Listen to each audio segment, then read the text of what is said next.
YouTube, how we doing? PPS back here. It is the 21st of June. Coming at you live for another round of our YouTube free plays over here on the PPS channel.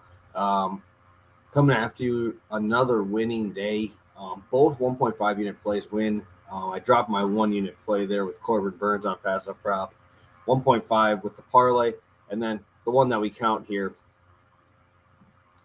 is the Zach Davies over 15 and a half outs recorded, minus 110. So obviously very happy to cash my one and only play here over here on the channel for today. So it's been obviously a great run. I want to obviously keep it going. If you guys could please smash that like button for today's show. I really, really appreciate all of the support that we've been getting lately, past the prop wise, as well as just these YouTube play of the day videos. Currently sitting at 25-8 MLB run right now, a little bit over 75% over our last 2.5 weeks or so. So obviously, I'd like to see those numbers get a little higher with the consistency and stuff like that long term. But I do want to say thank you guys so much for where we're at here. We actually just hit 100K views. If you can look right here, we just hit that 100,000 view mark, which is absolutely awesome. Obviously, it says I joined in May here last month. Was our 1 year on YouTube. I did skip a few months because I was pretty busy during the season, but very, very happy to see that we actually did reach that milestone. That is very cool to see that we hit 100K views, and obviously we're not stopping anytime soon. So yes, coming on a 25-8 MLB run right now, and I'll have 2 plays for tonight's slate. Obviously, it's Dinger Tuesday. Everybody likes to hype up Dinger Tuesday. I'll have a few, I'm sure, but a couple spots that I do really like for today, and let's start us off. First one's going to be the Dodgers first 5 over 5. They're facing off against the Cincinnati Reds in Cincinnati. Obviously, Great American Ballpark plays extremely small in the summer. It's going to be 90-plus degrees there, and I expect to see runs there.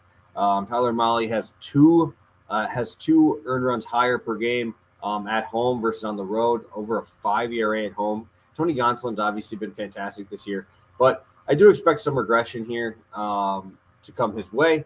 Obviously, the Reds are the number 2 hitting team at home so far this season, and the Dodgers are obviously pretty dang good. Top 10 in the MLB in road hitting with a 744 OPS as well. The thing with Mahle that I think is gonna be tough here is obviously he's done very, very well at putting people away and getting those strikeouts. But we do see some slugging and some slugging issues that should come to fruition soon.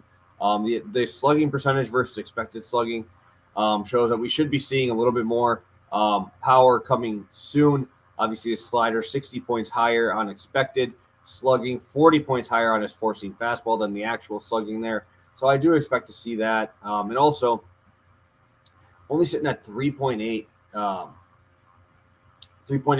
barrels per plate appearance. So that means every 3.8 batters, you get a barrel coming off the bat against Tyler Mahle on a ball put in play.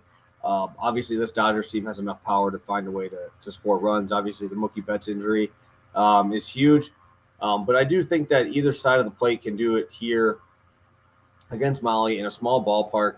And also, sitting on the Gonsolin side, the Reds, like I said, they've been absolutely fantastic at home so far this season.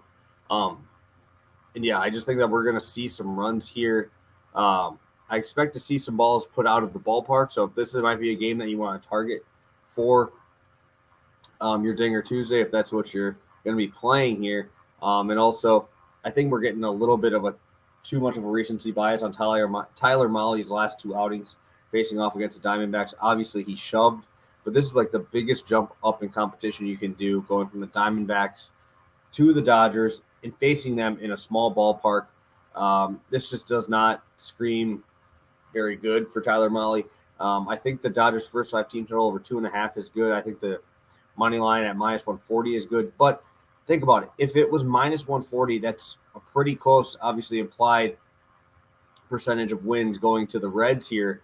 And if we think about it, it should be way bigger, right? You have Gonsolin, a guy who's probably pushing Cy Young Award right now, with how good he's been playing for the Dodgers, facing off against Tyler Mahle in a place where he struggles, right? So I think that Vegas knows there's going to be some runs scored here. I expect it to go over 5, and at worst we get a push here.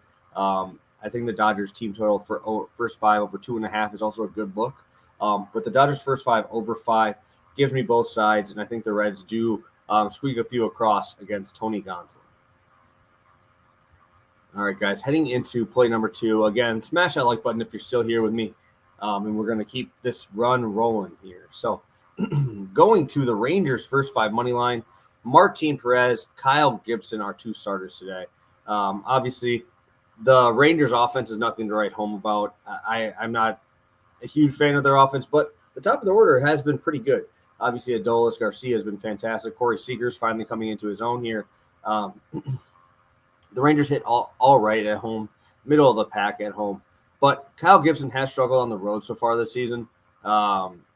Pretty drastic numbers comparatively. 289 batting average allowed on the road versus 220 at home.